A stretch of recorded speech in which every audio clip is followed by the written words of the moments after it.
Is back into it in Chester. Here's El Senior. Yes! Yes! The center back, Jacob Glesnes, is going for it. Oh my God! What a goal! And that will do it! One of the best comebacks in recent years. 3 unanswered by the Union. And they go into the Gold Cup break, winning it 3. Hello, welcome to the Free Kick Podcast. My name is Todd. Well, this is going to be a jam-packed episode, unlike anything before, in my opinion. I'm going to go quickly give you guys the latest MLS news, and then after that, I'm going to give my thoughts on Sunday's Montreal Impact versus Philadelphia Union game. I'm going to skip Blunder of the Week this week, but if we were doing it, I think we can all agree that NBC would be getting Blunder of the Week because of that whole Peacock app. But, you know, it's going to be jam-packed because in about 15-20 minutes, after I talk about, you know, the news and the games and everything, Mr. Brad Weigel, who is one of the hosts of a podcast called Cincinnati Soccer Talk, he'll be previewing the Cincinnati versus Philadelphia Union game this Wednesday with me. So it's going to be a great episode. It's going to be just a great conversation Brad and I, I'm sure we're going to have. And I appeared on his podcast and everything to talk more along the lines of the Philadelphia Union and everything, what we can expect for them. So if you guys want to hear my thoughts on just basically everything Philadelphia Union, I'll leave a link in the show notes to Brad's show. But, you know, without any further ado, let's go straight into the news.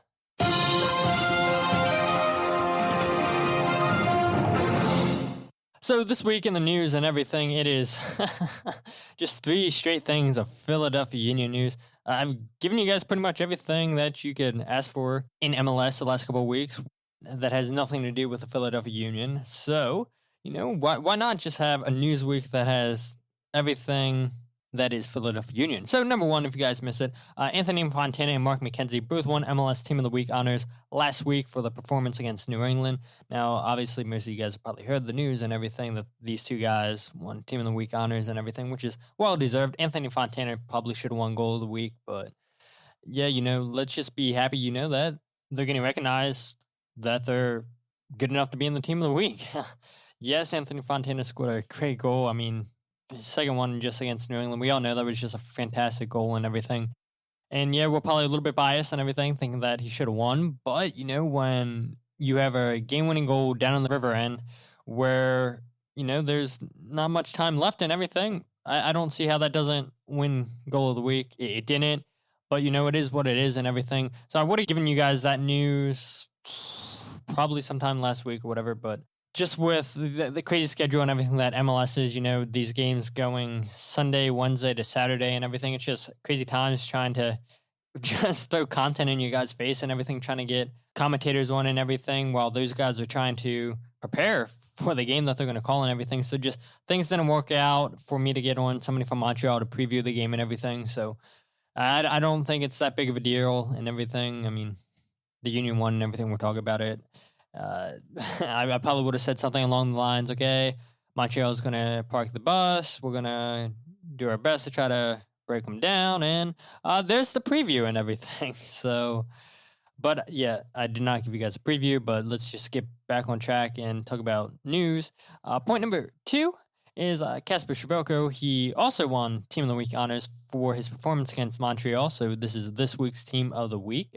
Congratulations to Kacper scoring a brace against Montreal. I'm sure I'll talk about that in a little bit and everything. But Kacper, you know, called him out, a month ago, said maybe Kacper isn't the striker we thought he was. Maybe he just got lucky last year, and we've seen this so many times in the Union's history where a striker gets hot for 1 year and then they fall off the face of the earth. Well, Kacper has 7 goals on the season in 12 games, and that's very, very impressive numbers and everything. And look, it looks like maybe all he needed to do was just head north, cool the weather and everything, and he'll start performing again. And he hasn't looked back at all. And so I'm super duper happy that Kacper is playing just like he was last year and everything. Yeah, every now and then he's missing sitters and everything, but what striker in the world doesn't miss a sitter? Not saying that Kacper is the best striker in the world, that he should be finishing all of his chances, but more times than not, Kacper's putting the ball in the back of the net, and super excited, just like I said, about Anthony Fontana and Mark McKenzie, that not only those guys got Team of the Week honors, but Kacper did as well. And it's always great when the Union's players get recognized by the league. And point number 3. This is very, very interesting in my opinion, because a Jets beat writer for Sports Illustrated New York Jets, not Winnipeg Jets, came out and he was reporting that he's hearing that things are trending towards Brenden Aaronson signing with Red Bull Salzburg soon. Could be within a few days per source. Now, my thing is, and by the way, this guy's name is Kristen Dwyer. So I'm not really sure how a Sports Illustrated reporter for the New York Jets gets an inside scoop for Brenden Aaronson. And yeah, I don't know how much I believe in this and everything. Yeah, you saw a rumor a couple weeks ago that said Brenden Aaronson was being linked with RB Salzburg, and now this guy's coming out saying, yeah, within a few days he could be moving to Salzburg.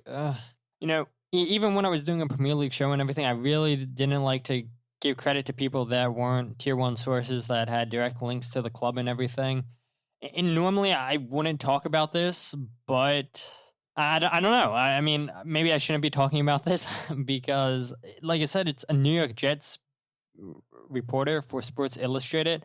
It's not even the same sport. And this guy's tweet blew up on Twitter and everything, and everybody's like, oh man, it's happening. How could it be going to Salzburg? And yeah, I know a couple of weeks ago, I talked about a Argentine center back rumors to the Union, but all that was a rumor. This guy's coming out saying that his source is saying that Brenden Aaronson is moving to RB Salzburg, and I just I really don't want to comment. And I'm stalling, and if I have nothing to say, then why am I going to say anything else? So I'm not going to say anything else. So that's reporting in case you guys missed it and everything.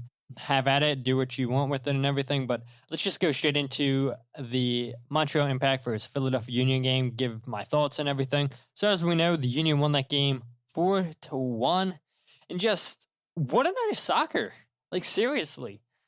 What a night of soccer the Union gave us. Minus the early goal the Union gave up. Just what a performance they put on. I mean, you look at all 4 of the goals the Union scored. All 4 of those goals were team goals. It wasn't, okay, let's dribble, beat you 1-on-1 and everything. No. How does Ali Bedoya score his goal? Glesnes wins a header from a poor goal kick from Montreal. His header finds Aaronson. Aaronson plays the ball to Wooten, who holds the ball up nicely, passes it to Bedoya out on the right side of the field. Ali finds Jamiro Montero unmarked on the left, crosses the ball across the middle and everything. Jamiro finds, Matt Real's in a lot of space. Let me play the ball into Matt Real. Takes a couple of touches, plays in a beautiful ball to find Andrew Wooten, who chests the ball down perfectly for Ali Bedoya to slot home the goal to go at 1-1. How did we score the second goal, which was Kacper's goal? Glesnes plays a long ball to Montero out on the left flank. Jamiro plays the ball to Matt Real once again, who sends in, yet again, another beautiful cross from the left back position. The third goal, Mark McKenzie plays a great long ball, a through ball right down the middle. Aaronson's making a run down on the left, which we've seen Aaronson at his best constantly. When Aaronson's at his best, he is making runs out into that left side of the field and everything, down the channel and everything. Gets himself isolated 1v1. What's Aaronson do? Gets the ball, picks out Kacper, and Kacper slots the ball away to get his second goal of the game. And then Anthony Fontana, I mean, what else? I mean, you guys get the point and everything. I don't need to break down these goals. You guys watched it. But like I said, it wasn't these guys going 1v1 against people, beating them with skill. It was, let's pick our head up, look where people are, people running into space. Okay, pass it to you. You wait for your teammate to run into space. I'll play the ball into you, and we'll cross it and get a goal. And it was just beautiful play from the Union. All 4 goals. I said it a couple of weeks ago. I know I was like, this game was the most complete game by the Union. But honestly, I do think that this Montreal Impact game was probably the most complete game. And maybe I'll say, the Cincinnati game was the most complete game. Every game is going to be the most complete game by the Union. It sucks that we gave up a goal, yes.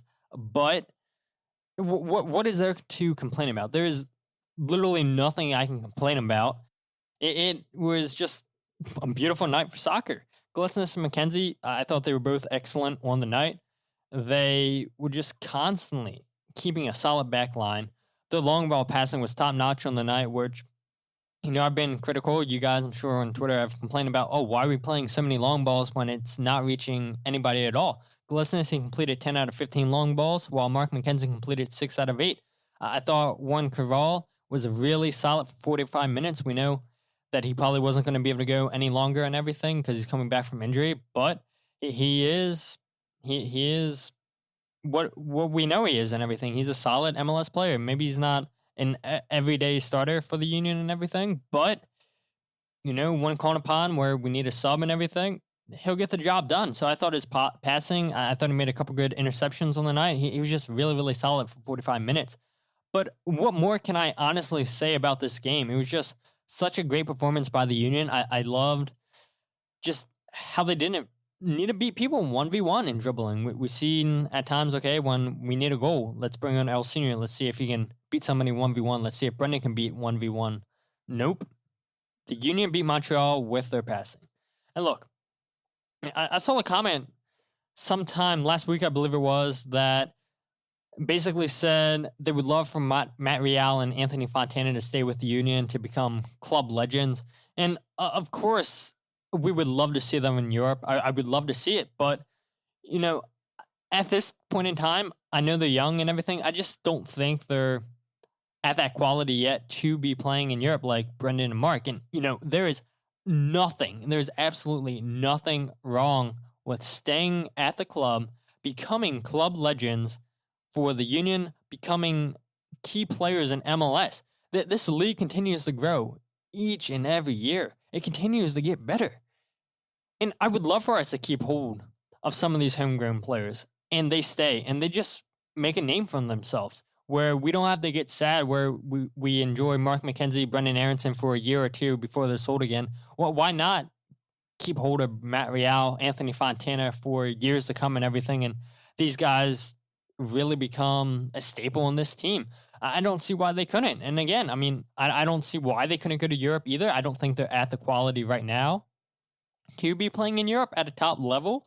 But like I said, they're young, and I'm sure they have aspirations to go to Europe one day. But if they stayed in MLS and they continue to be really, really solid MLS players, I would have nothing wrong with that.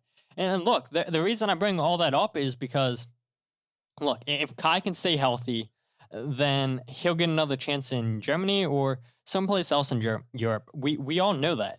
We know he's that good. He's the best left back in MLS when healthy. And whenever that happens, I'm perfectly fine with Matt Real being our starting left back. We saw him put Carlos Vela in his pocket when we played LAFC back in March, which I know is forever ago. That's the supposedly best player in MLS. Like, Matt Real was not scared to go 1v1 against Carlos Vela. We know he has an eye for goal. But the thing that is most impressive to me is his crossing ability. His deliveries in the box, every time that he's either subbed out there or he's a starter, it seems like his crosses inside the box are getting better and better. He's picking out teammates where it's like, oh man, you totally overhit that or you underhit it and everything. No, he's finding his teammates with these crosses. And of course, there's things about his game that can be fine-tuned, but I believe he's a legit option going forward in the attack. And minus Kai Wagner, I don't think we've ever had a left back that we can say, yeah, we're confident in this guy going forward to produce something in the attack for us. So it's good to have that depth. It's good to have those options that it seems like we've never had before. And I'm super excited, that Anthony Fontana and just Matt Real are taking these opportunities, seeing Mbaizo taking his opportunities, whether that's on the left or the right. It's, we haven't had depth in a very, very long time. And I'm glad that Jim is somewhat making changes to his starting 11. I know it's mostly been in the back four and everything, but, he's not just sticking to, okay, El Seno, Warren Carvalho, that's all the subs I'm making. No, Anthony Fontana is getting a chance. Matt Real is getting a chance. We've seen Andrew Vutin get a chance. We've seen Jack DeVries get a chance here and there. Cole Turner got a chance. So happy to see the Churchville, Maryland native get a chance. Finally, Cole Turner is a professional soccer player. You'd love to see it. This is Mr. Hartford County.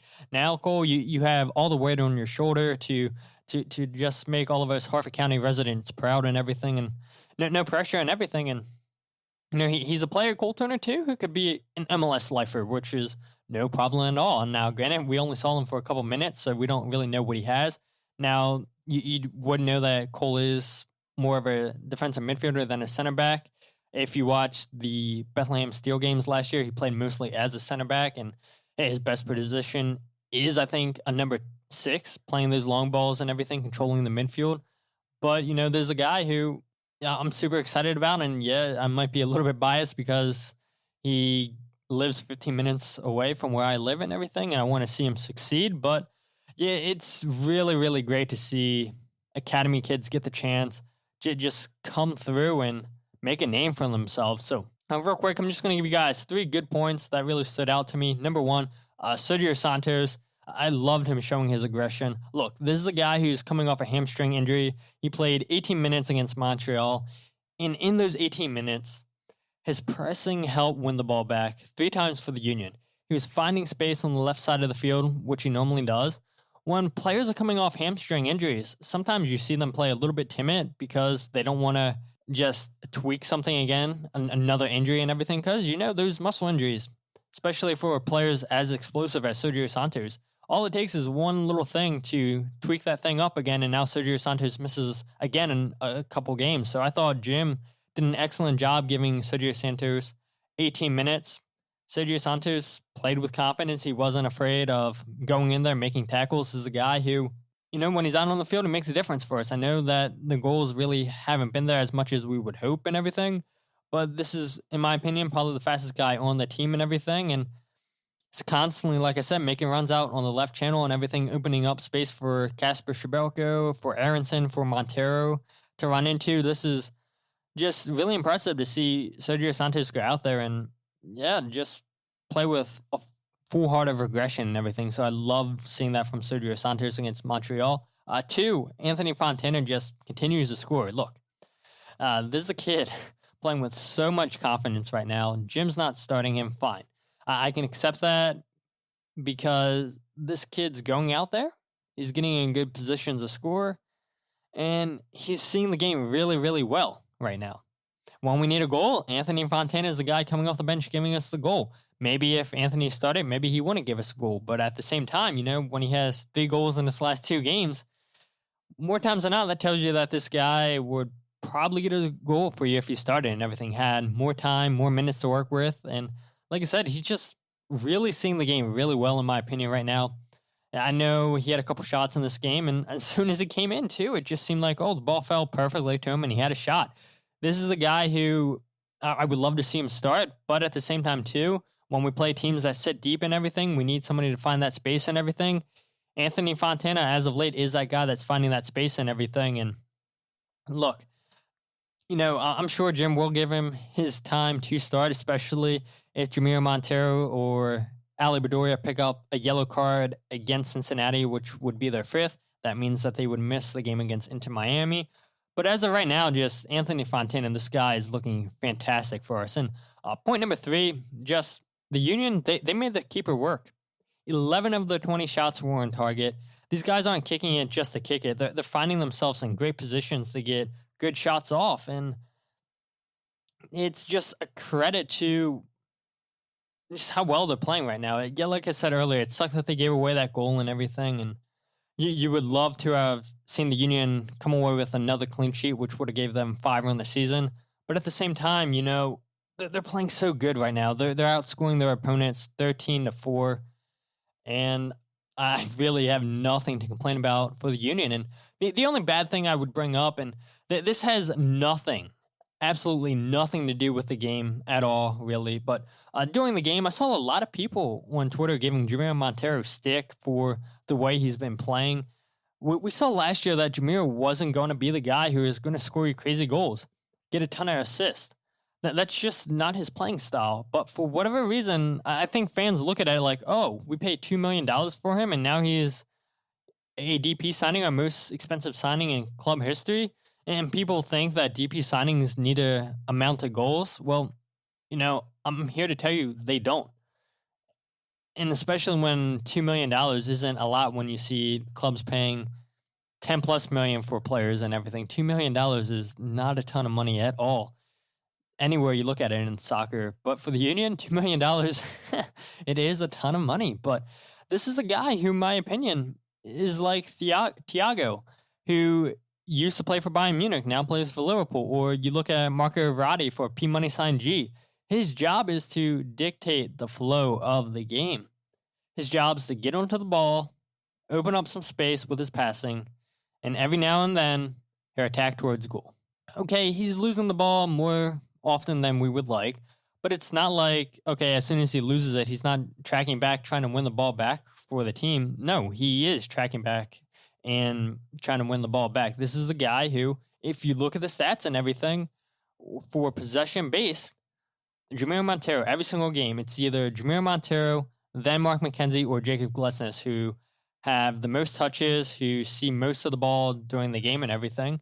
And you know why? That's because these guys are always looking to play forward. They're always looking to start the counterattack. So, yeah, Jamiro's not giving us the goals, the assists that he gave us last year. Okay, that's great and everything, but I don't think that that's his job. I really do not think Jamiro Monteiro's job is to score us a ton of goals, to score us a ton of assists. You know, a lot of people say, oh, Jamiro should be a number 10 for the Union. I think his best position is on the 8. We saw him a couple of times last year playing the number 10. And like I said, he doesn't score a ton of goals. I don't think he has that strong of a leg to take shots from out wide and everything. And if he does, more times than not, the shots aren't on target, which is fine. He's not a number 10. He's a player that sits at the number 8 position. Gets the ball, looks to play forward, looks to split open the defense, and if he's not getting the assist, then he's getting the assist of the assist, or the assist of the assist, or the assist.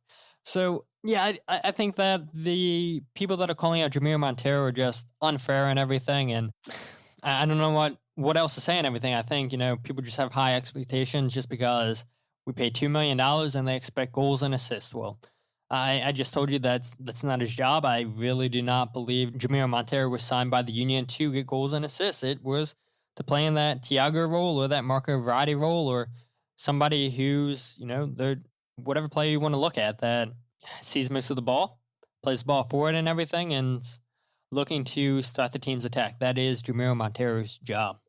So like I said earlier in the introduction, not only was I going to give my thoughts on the Montreal Impact versus Philadelphia Union game, but I was also going to preview the upcoming Cincinnati FC versus Philadelphia Union game. So joining me to help preview the Cincinnati side of things is Mr. Brad Weigel of Cincinnati Soccer Talk. How are you doing today, Brad? Good, Todd. Thanks for having me on. I appreciate you coming on my show earlier this week. Talk a little bit about the Union, and I'm excited to just continue to see what's going on here. You got a lot of positive stuff going on your guys' side of the field. Yeah, absolutely. And so I'll leave the link and everything to that show earlier to check out Brad's podcast that I did with him and everything, where you guys can follow him and everything. I'll let him plug that all at the end and everything. But if you guys want to hear more Philadelphia Union talk, then you got to go to his. But, you know, we're here to hear all things Cincinnati. So, as always, when I have people come on the podcast for the first time, whether they're a commentator, whether they're a podcast person, it doesn't matter. I always ask them, how did they start so-and-so? So, Brad, in your case, you know, like I said, you have a podcast called Cincinnati Soccer Talk. So how did that all come about? Well, I'll tell you, first of all, I played soccer since I was, a little itty bitty guy, and really grew into loving the game, especially around the 2002 World Cup. And then when FC Cincinnati kicked off in 2016, so I want to say it was like August 2015, is when the news came out that FC Cincinnati was getting a club in the USL. I'm a twin.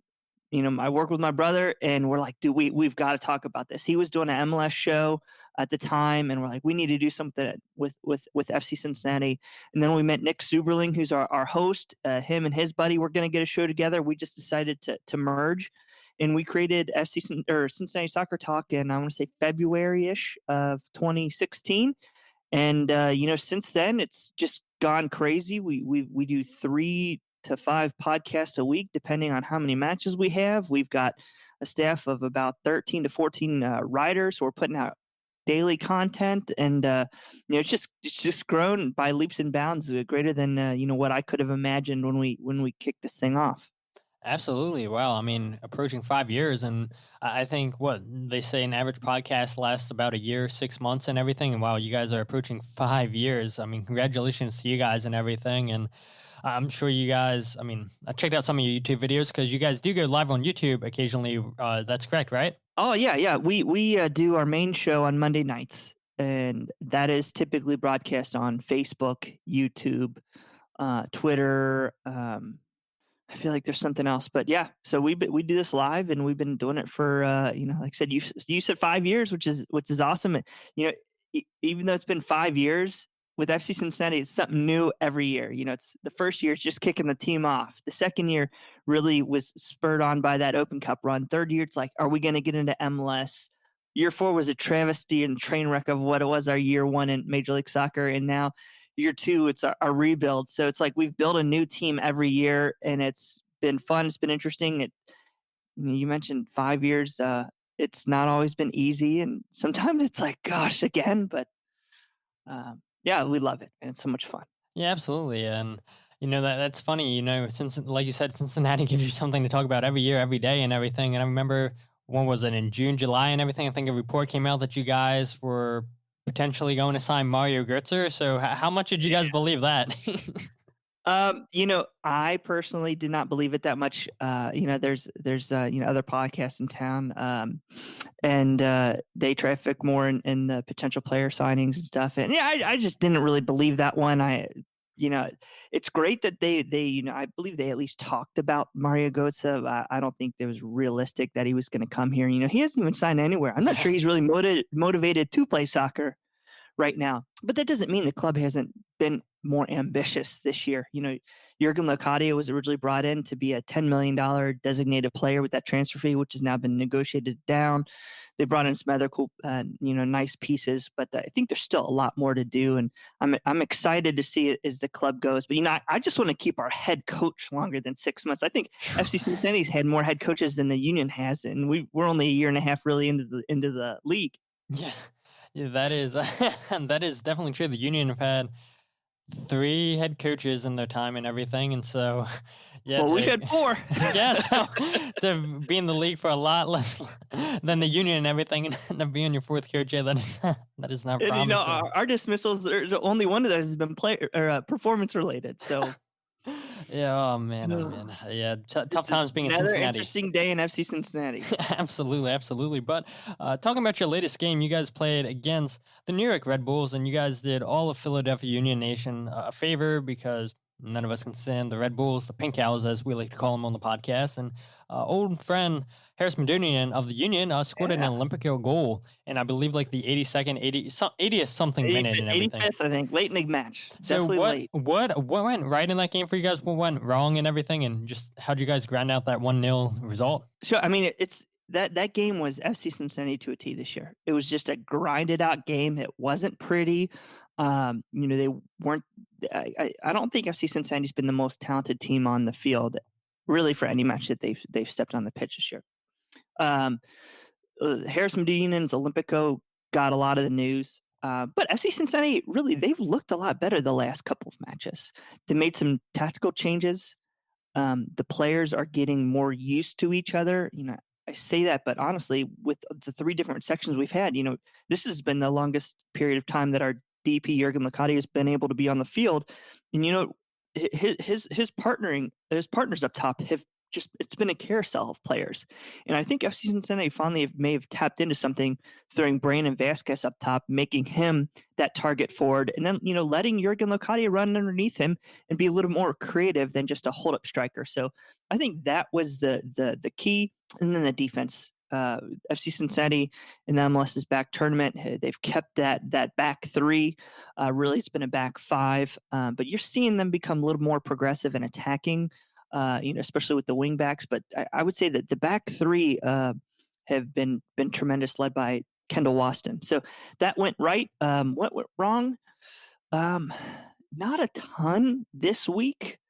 But we've seen, and the Red Bulls had some chances when we turn the ball over, especially on our end of the field. That's really where FC Cincinnati has been the most susceptible because we're packing it in. We're not giving up many great chances. So it's when we make self-inflicted wounds, that's when that's where we lose. Yeah, absolutely. And so I think I'm pretty confident in saying this. Most people listening to the podcast aren't watching every Cincinnati game to see how Harris Medunjanin's doing. But yeah, as fans, we've given Harris a lot of slack over the years for his lack of defensive capabilities and everything, not tracking back and everything. But, he's one of the best dead ball players, I think, in the league and everything. He can nick a pass out anywhere on the field and everything. So I want to know just, even though, we gave him a lot of slack, he definitely was a fan favorite, I would like to say. So how is Harris doing in his first season with Cincinnati? I think Harris has acquitted himself very well in the orange and blue. Guy's been a professional from day one.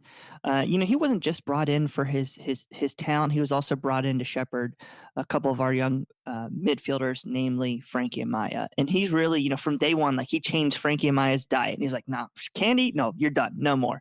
And he's really brought that professionalism, which has seen Frankie continue to take steps professionally in his career.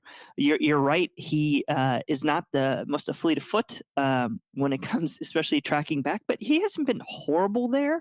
And I think that's just because the way FC Cincinnati's set up, they're not expecting him to bomb up the field. They let Amaya cruise if he can ever get on the field. Joe Zhao out of the right wing back position, get up and try to do some of the attacking, and Harris is just there to sit back and distribute. And when he gets time, he is so dangerous. That was the biggest issue, surprising thing of the match for me this past weekend is that, in USL and then in Major League Soccer, we watched a lot of the Red Bull system and they were always at 4-3-3 press.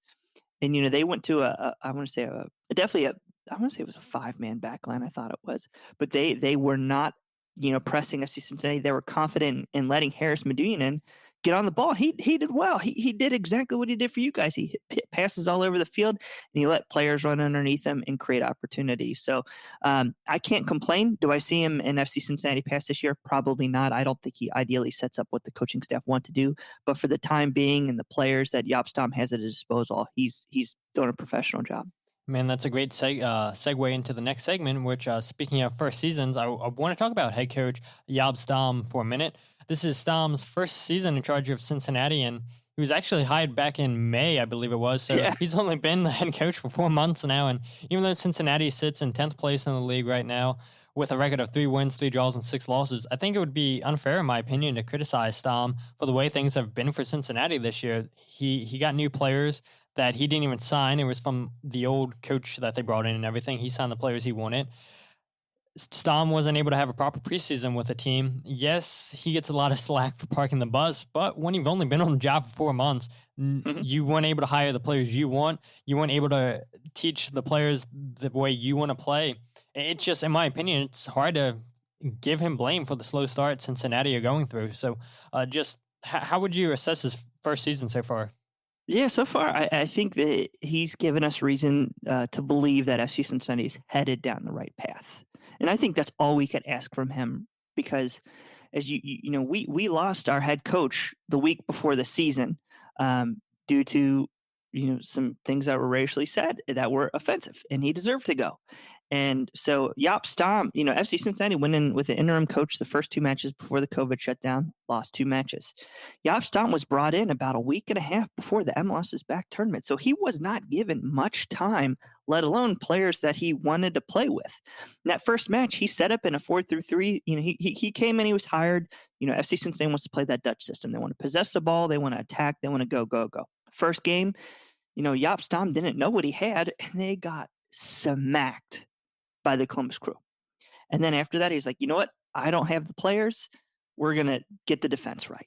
And, he set up shop, won 2 games in the MLS's back tournament, lost to the eventual champion in Timbers in penalty kicks in that first round of that tournament.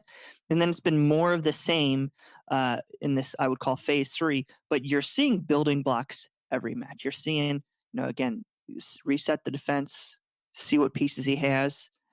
And then now, they're starting to create more at the attack. And then FC Cincinnati's, hopefully, they've added a couple pieces in Kamahela Makocho and Alvaro Barrial, but they're still not here yet. They're still on, Makocho is on quarantine. I believe Barrial's still getting all of his visa paperwork. So he hasn't had any new players to add to the pool, and then he's had to lose Fatai Alashe and Kakuta Mane.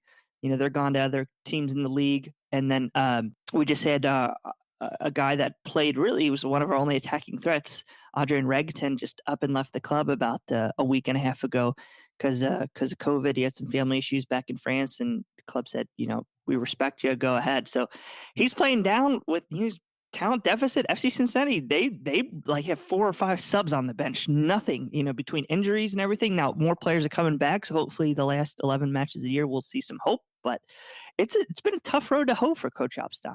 Yeah, absolutely. I did not know things were that bad for Cincinnati. And like I said earlier, I mean, I don't understand how people can criticize him and everything, at least right now and everything, when he just got on the job 4 months ago. Yeah. I just think that you'll see people just get frustrated. Where as fans, we want to see our team win and do well. And especially, out of the first 6 matches back in this phase 3, the last 3 were not good. There was nothing going offensively. Our DP striker has had, he went 2 games without a shot. And I think FC Cincinnati fans are like, all right, great. You know what?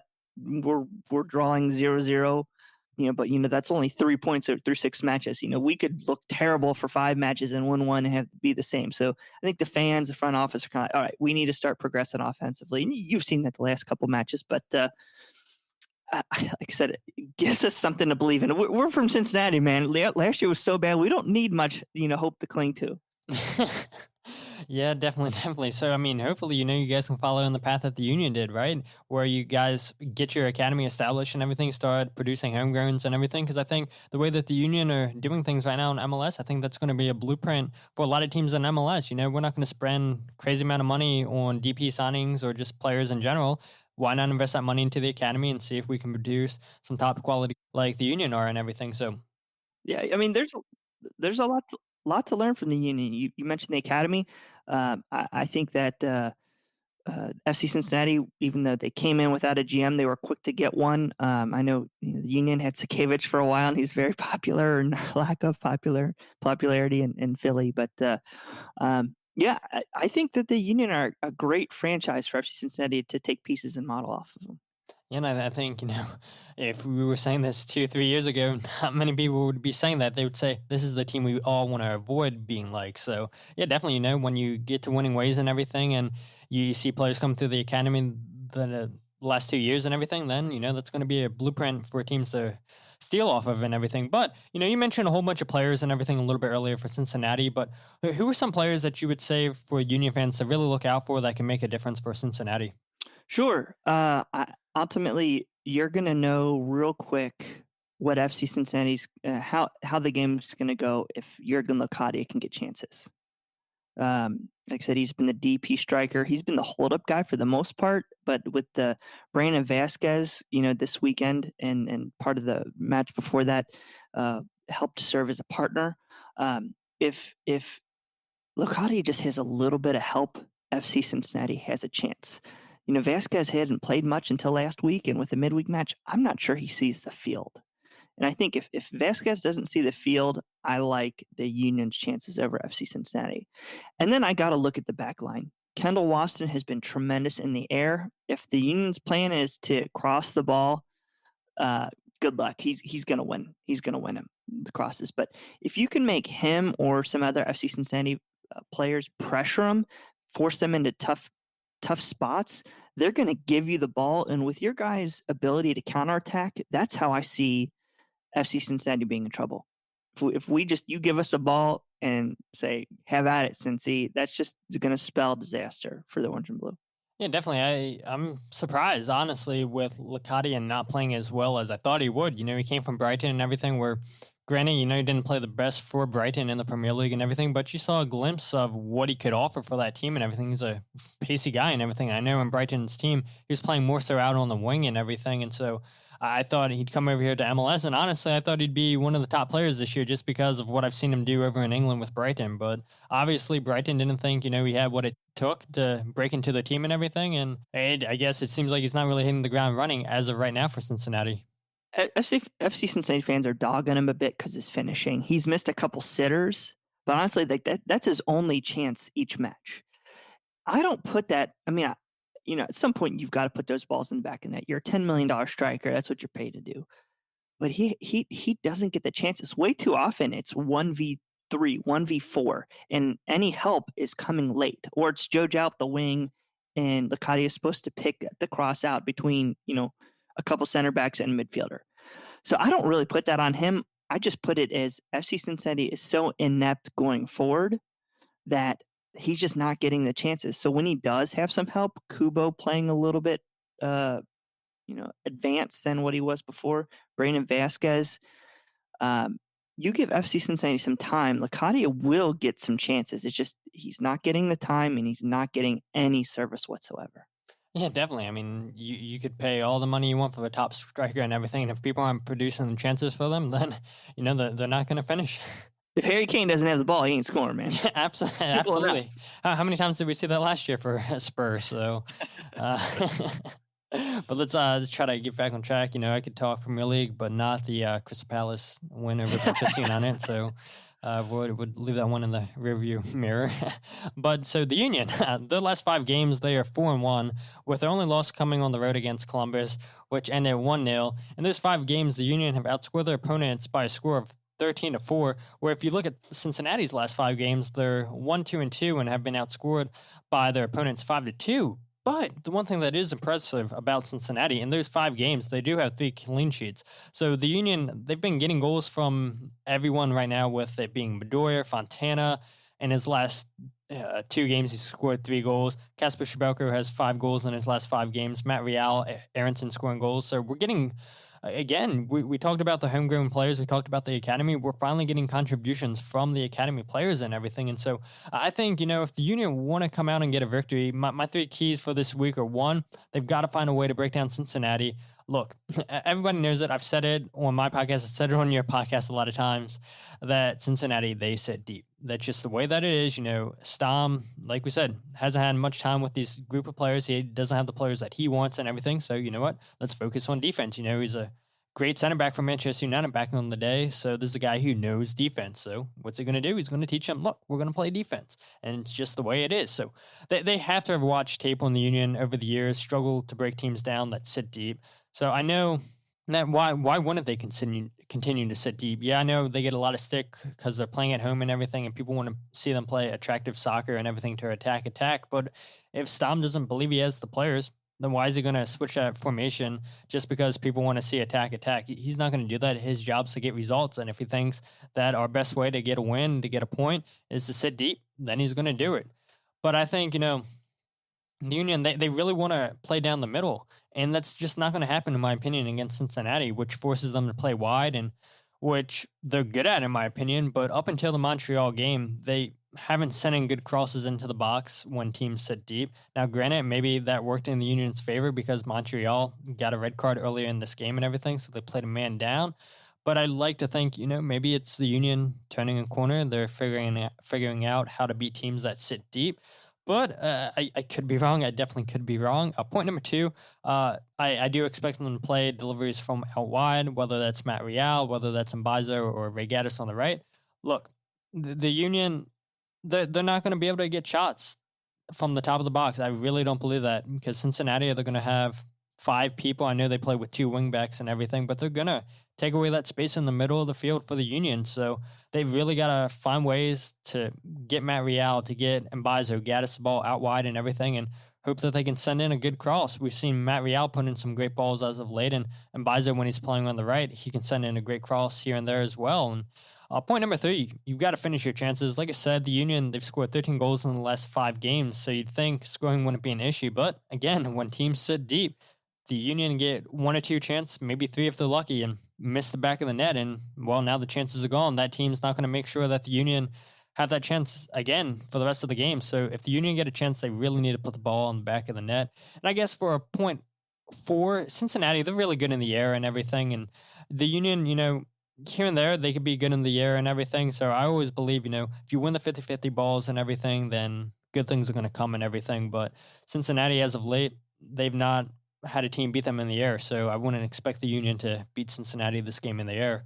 But just what are you expecting from this game, Brad? What are you expecting a lineup will look like? I know the teams haven't come out and had a press conference, told you who's going to be missing this game, who's not, whether or not they're going to rotate. But if you had a guess right now, what would you go with? Sure thing.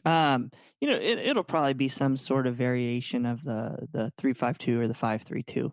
You're going to see three center backs. I think in Penn right now is Kendall Waston and Tom Pedersen, probably Spencer Ritchie in goal. And then that right center back spot, that could be anybody between Matthew Duplon, who's been the starter all year there. It could be Michael Vanderwerf, who you would think would probably be one of our starting center backs, but he's been hurt, but he's coming back. But then Nick Hegland had a Team of the Week performance this week. So any one of those three will probably be your third center back. I think you'll probably likely see Joe Zhao on the right wing back, and he's going to be right wing back, but he's going to be more of like a right midfielder, right winger. His job is to get up the field, and the opposite side of the field. Typical starter's been kind of a swap between Andrew Gutman and Greg Garza, just depending on the hot hand. I think you probably will see Greg Garza this week just because Gutman played over the weekend, but I think Gutman is supplanted Garza if you want to pick a first choice. Midfield, in the midfield three, I doubt you'll see Harris just because he played over the weekend. But he's been great. He's done everything we asked. I think Frankie Amaya, Frankie Amaya, he'll probably be one of your eights back there. So he'll be a guy that's going to do tons of work. He's going to be more of like a 6'8" than an 8'10". You'll probably have a guy like I think you could see like a Caleb Stanko or a Seem DeYoung be that other, Stanko would be like a 6'8". I think you'll probably see him. And then you'll have a midfielder in front of him. Could be either Seem DeYoung, who'll be that 8'10", or it'll be Yuya Kubo.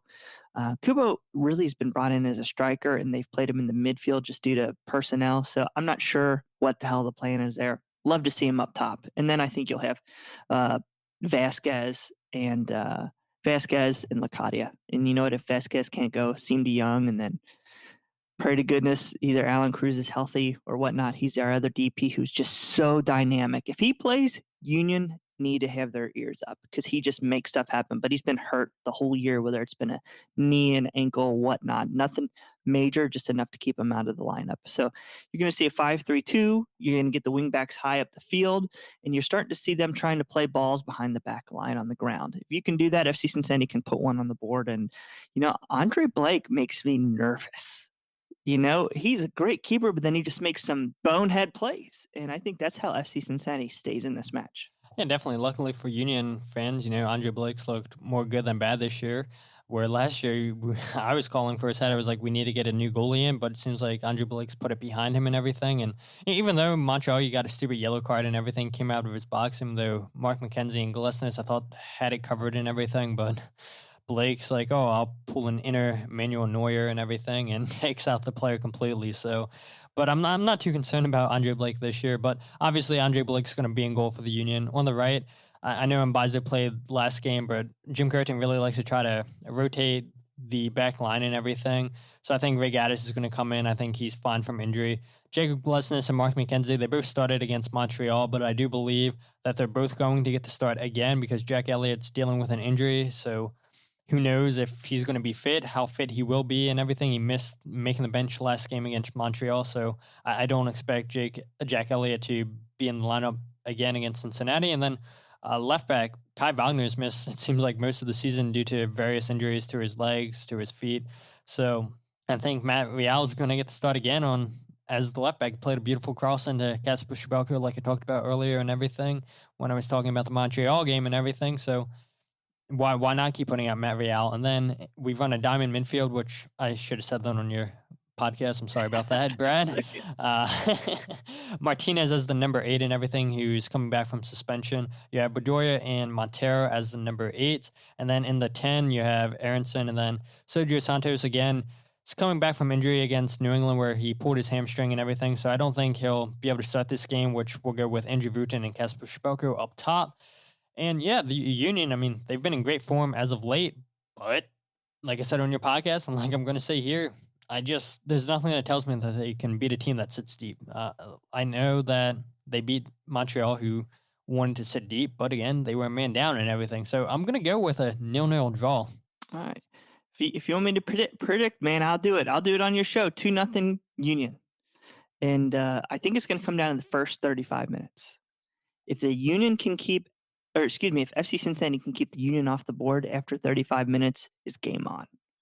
It's just FC Cincinnati, when they've conceded early, they just crumble because they know that there's little to no shot of them offensively getting the ball into the back. And then, yeah, I told you on my show, I have more faith in the Union getting 2 goals than I do FC Cincinnati getting 1. And that's just honest truth. There's nothing going forward. So you know what?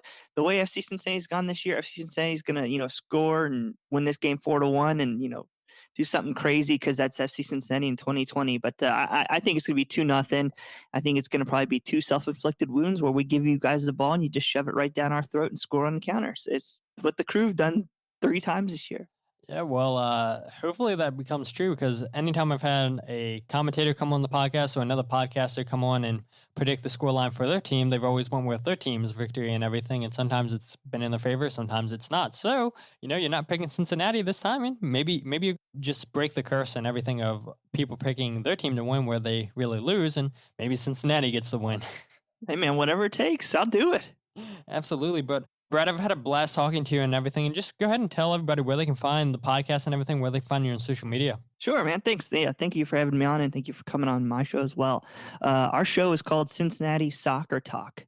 You can find us on all of our pretty much any podcasting platform. We are live every Monday night on YouTube, Facebook, and Twitter Periscope. We also do live watch-alongs of each show. So if your listeners want to hop on and get our thoughts live of the show, we'll be streaming that on all those services as well.